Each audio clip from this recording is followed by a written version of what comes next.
Okay, shall we discuss this? Torbjorn has shooted his load all over the PTR. We have a massive new PTR update for Overwatch, and it's brought quite a lot, you could say. Except Reinhardt's disabled, so I can't test him. Anyway, if you're someone who has problems with their sight, saying if you're colorblind, if you have problems seeing certain colors, you will absolutely love this update because, yes, I know restarts required, you now have colorblind options. You can now change the UI color of the enemies and the UI color of your friendly teammates.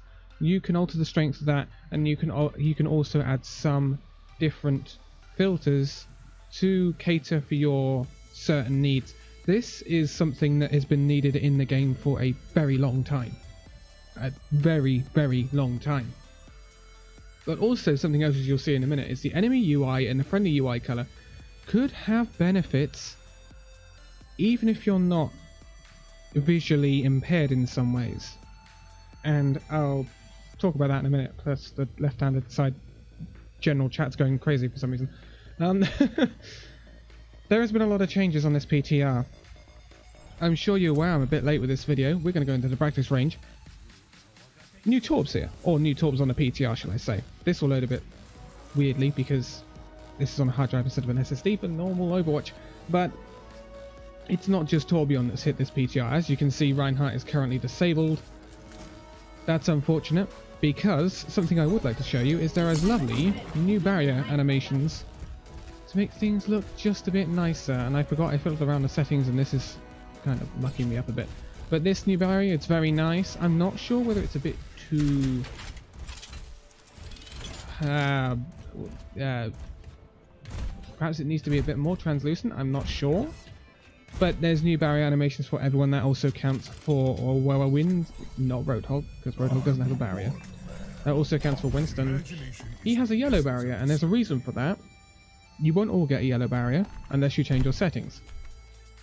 Now, this is what I mean. I have changed my settings UI colors. I now have Aqua as my UI color for friendly, so that's more of a darker blue than normal. Then I've changed my enemy UI color settings to yellow instead of red. I just find it easier to see. And as you'll see, the kill feed lights up those colors as well, and it gives you blocks around the writing and the player icons. Now,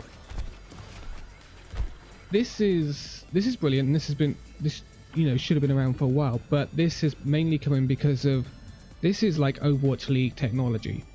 You will see in the Overwatch League, if certain teams are playing, then you'll have London Spitfire will light up sky blue, Houston Outlaws will light up green, lime green, the Philadelphia Fusion would have lit up orange in the kill feed. So this is all part of that. And if I reload, this has now been transferred to the game. When you change the UI colors, you'll now get block colors, which is really, really nice, and I really, really like it. And that's part of the reason why I changed the colors. And I think if you even look from this distance, I think it's better yellow than it is red. I don't know. On some points it might not, but especially on the darker maps, I'm thinking of like perhaps outside in Dorado, Kings Row, perhaps. I think yellow would be awesome. So I've changed it, and I like it. So sorry, it looks a bit weird. Plus, you can see around the player icon bottom left, the alt charge meter. It's all kind of changed a bit because I've changed the friendly colors as well. Now, that's some quality of life changes, and we did have a dev update with this, which indicated that we are going to get quite a few quality of life changes coming up. We've got another social system coming that's apparently taking a lot longer than expected. We were meant to have it in probably this update, according to Jeff Kaplan. That's not going to be until next year now, so don't know what's going on there. And this update had some problems being pushed out. This is late, so I don't know what the devs are on about. And one good thing Jeff did clear up is about the recurring events, and we'll go into that a bit later on. But let's look at these changes, shall we? Now, I talk about UI updates, and one of the most significant is May. Our world is worth fighting for. Come on, H-Drive, thank you. You can see that her ice is a bit different to look at now. That's actually, yeah, that won't look like that because that's aqua. That's the aqua colouring. But you can see it all has a bit more effect to it now, if you see what I mean. There's been a few quality of life UI updates. We'll get into this proper, shall we? Now then, let's look at Torbjorn. Build 'em up, break 'em down. Now, mine seems to be lagging slightly. Latency is really high. I don't know why, but this is new Torb. Now, before we tear it out, that turret has a build time, but you don't have to build it. And you can now deploy it at a certain distance. Really interesting. And now I want to test something in a minute that I apparently have heard. You can destroy it by not using that button. That is your overload, which is a new ability. It gives you an increased movement speed. It gives you increased weapon fire rate. I don't know whether there's a damage increase. Basically, it's molten core, but a mini molten core, so what I mean. Or old molten core, I should say, actually. You destroy your turret by pressing F, similar to Symmetra teleport. You use F to teleport. The bullet drop on this and the actual speed of the projectile primary fire has increased, I believe. So that's a bit of an interesting one. And his right click, or left click, sorry. No, wait, right click. His left click is the small fire. I don't play a lot of Torbjorn. Just hold on here. His right click. Now this is an interesting one. The distance on this is massively increased, by looks of it, and like this is going to be his main fire. Now I would have thought you're not going to have much use for this unless you're going at real long distance. Although that was a nice shot. This distance is really not good for this. You're not going to be efficient with it. This, however, will be very efficient now. Should be much more reliable if I can aim. I know I have the wrong mouse settings, that's what it is. So yeah, that's a really interesting one. But the most interesting thing is this. That is Torb's new ultimate. He shoots his load all over the floor and it burns people. Now, interesting. It's an interesting one, and it's an area denial thing that I kind of said about quite a while back. I think I said it on the stream. I'd love to see a hero, and this was before, I think it was before Brigitte launched. But I'd love to see a hero that had an area denial effect, that had like, you could create a pool of fire or something where it would damage the enemy slowly over time. And at the time that sounded like a good idea. We then got Hammond, which was kind of a nice area denial sort of thing. He's like, with his grapple, he's sort of an area denial, but he doesn't really do too much damage when doing it. This, however, is vastly different. This is powerful. So if I put it across here, you have 10 blobs, and as you can see, it does quite significant damage. This does, I believe, 130 damage to normal health. Which, in my opinion, is fine. It's an ultimate. It should do quite a bit of hefty damage, providing it lasts for a suitable amount of time. It doesn't last for a ridiculously stupid amount of time. But, and this is a big but, and I will rant and rave about this till the cows come home. It does increased damage to armor. It does 190 damage if you have armor, until that armor is then depleted, in which it will return to 130 damage. Now, that's all very well, and I can understand why it's in the game. Because Torbjorn has actually become quite a heavy Brigitte counter, which is ironic in some respects. But he will heavily counter Brigitte's ultimate, which is interesting, to say the least. But there's another thing he heavily counters. And what I'm going to do now is I'm just going to tab out of this a minute. I'm going to run you through the list of heroes that have armor. The first one of those is Bastian. Bastian has 100 armor out of his 300 health, or whatever it is. So that's fine. I don't kind of disagree with that. And this is how Torbjorn could be so very powerful.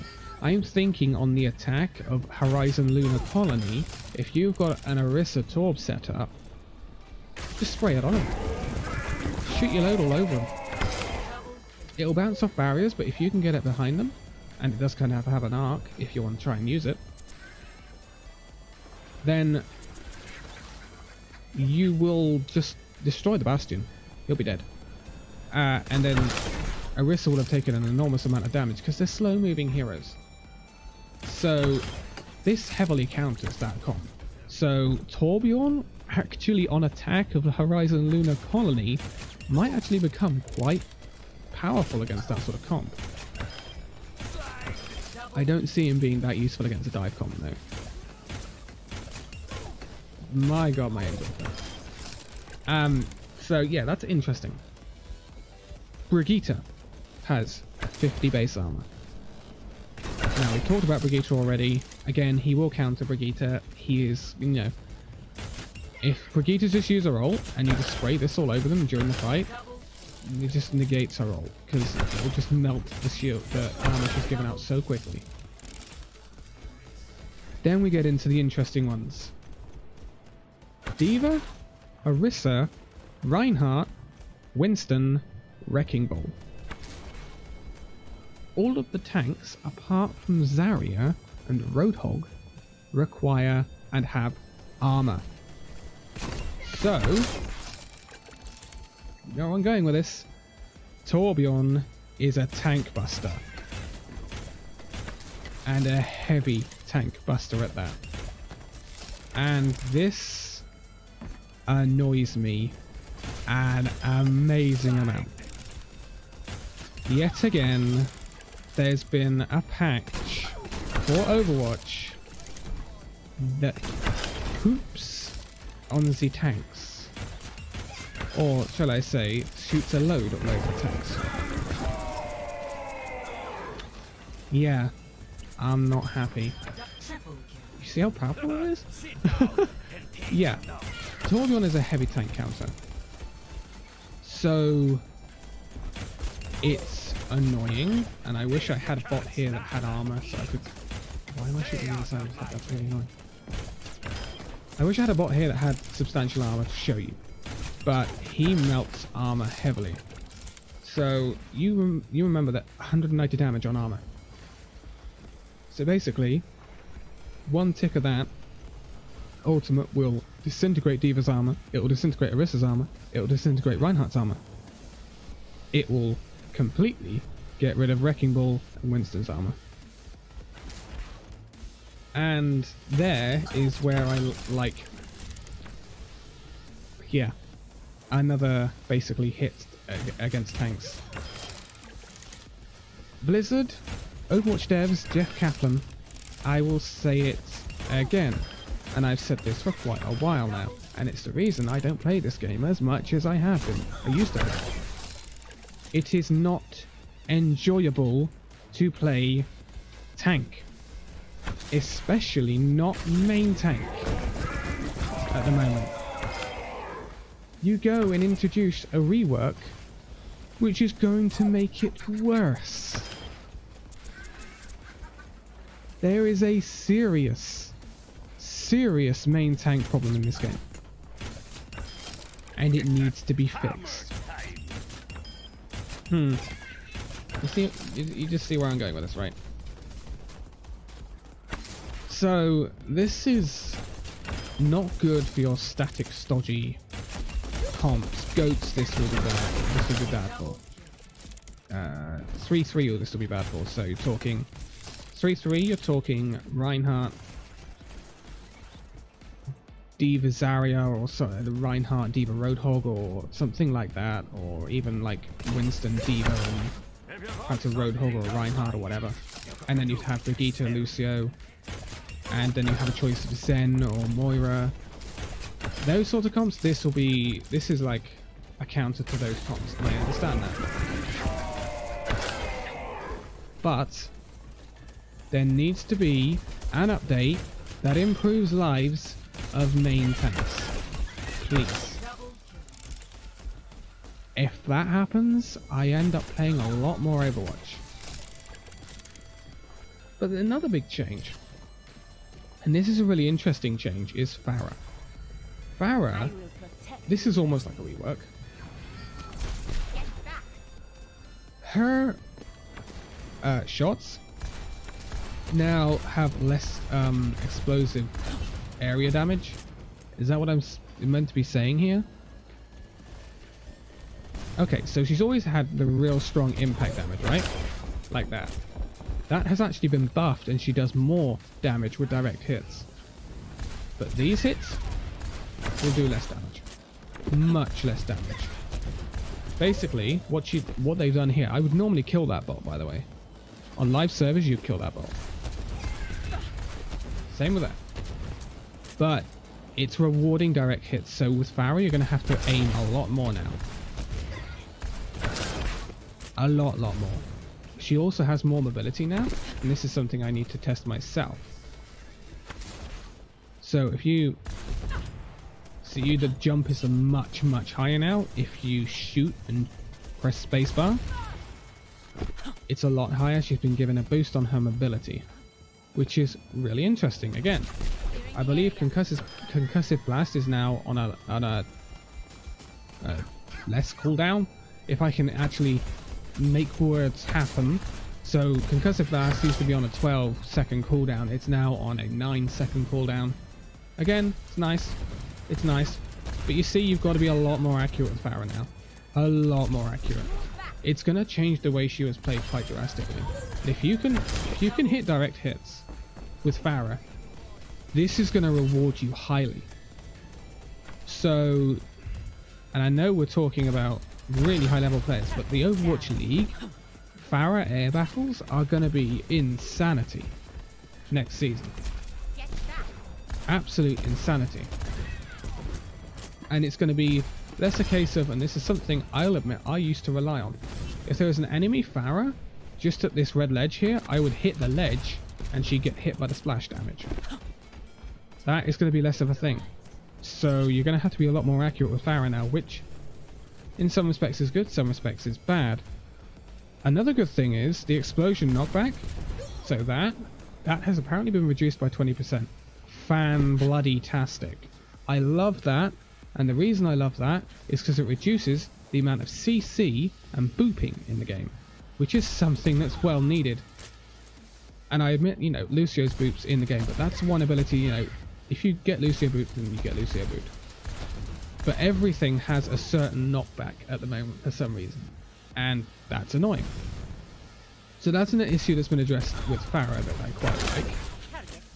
So there's also some other minor changes. Soldier 76, he will now be more accurate because he used to have his spread increased after 6 shots were fired.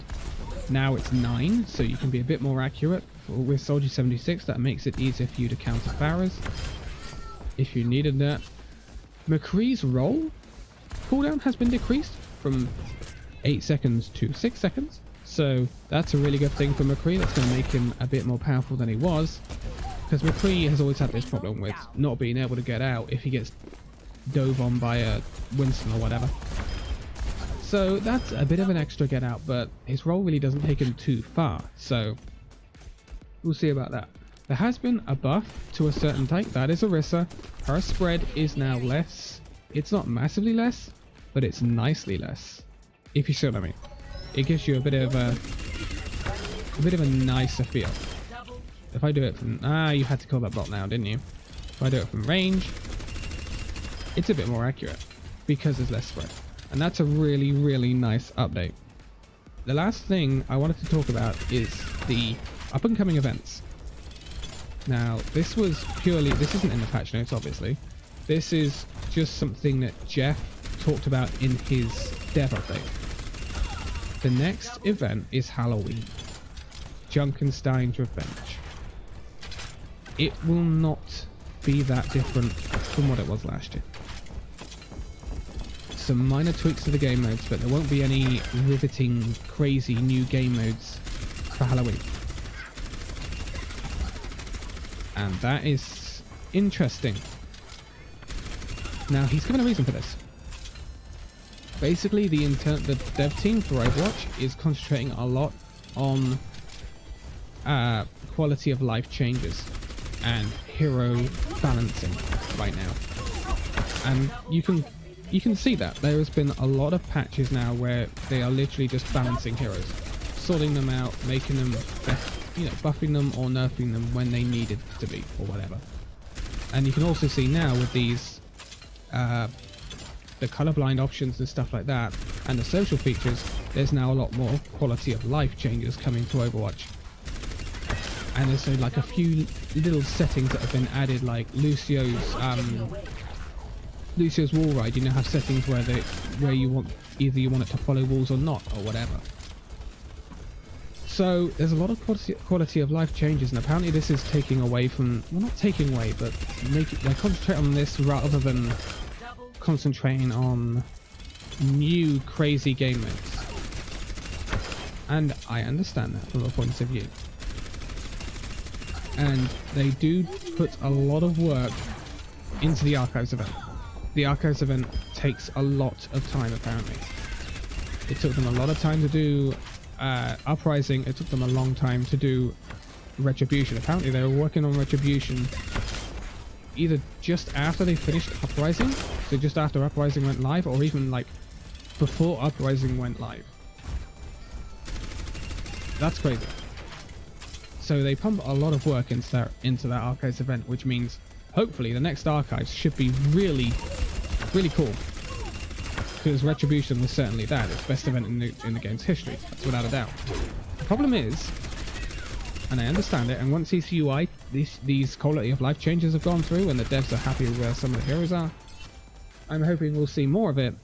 But these quality of life changes, generally, I'm not going to bring people back to Overwatch. Yeah. Yeah, I have to go there. A lot of people have left Overwatch for certain different reasons, and they're not going to come back because they can use pretty little new... Okay, I want to word this way. They're not going to come back to Overwatch because they can use new colours in the UI, and because they have an option on Lucio for his wall riding. They're going to come back to Overwatch because they see a crazy new event and they think, wow, this looks awesome, I want to go and play Overwatch again. So, yeah. What I'm hoping, and you'll see this, and I know World of Warcraft is around for much longer than Overwatch has been. But you see the latest expansion for World of Warcraft brought a lot of people back to WoW. Completely understandable. Overwatch needs that. Because you're starting to filter out these problems with Overwatch. The UI issues, so some colorblind people couldn't play the game properly because they couldn't see properly because there wasn't the sufficient accessibility options in the game. Sort the issues with the meta out, and sort the issues with CC out, that's another issue solved for people to come back to the game. And then you sort out the actual community, less toxicity, which obviously the devs are working on, LFG and all that, endorsements. Yeah, it might not have worked perfectly, but we don't know what the next social system's going to be. You sort that out, suddenly you've got a really good game again. But they're not going to be looking at the patch notes every day anymore, or every time a new patch comes out, because they're going to be playing Fortnite, or they're going to be playing Call of Duty Black Ops 4 Blackout, or they're going to be playing PUBG. Okay, probably less PUBG considering the Call of Duty Battle Royale, but they're going to be playing WoW, or they're going to be playing loads of other games that are about. They're not going to be looking at the patch notes for a game that they played a year ago that they fell out of love with because it went down the wrong path. But I definitely think you should go and check out the PTR right now. It's looking really awesome. Some of the stuff that's there, the Torbjorn update is questionable in terms of its damage to armor because of tanks and the way they are at the moment. But I'm not going to keep babbling on about that. I could babble on about tanks for centuries, to be quite honest with you. But I don't know if there's any changes to Reinhardt coming up because he is currently disabled on the PTR. But definitely get on the PTR, check out all these different changes, because I tell you what, there's some awesome stuff. Torbjorn has completely changed the way he's going to be played. I think he's very viable on attacks like Horizon Lunar Colony, perhaps even Hanamura's first point, stuff like that where you might get the really static comps. Torbjorn will do really well against real static barrier comps. And then you have the Farah changes. She's going to be vastly different, so if you play a lot of Farah, I suggest you check out the PTR update before you get a real shock when this goes live, because you will get a real shock. It's quite different to play Farah than it was. I think I'm going to be playing a bit less because I don't have that good a name for Farah, or I've got to do some practicing, one or the other. But I'm going to leave it here. So thank you guys for so much for watching this video, if I get my outro right. If you'd like to give it a like, subscribe if you're new, and I will see you in the next video. See you then.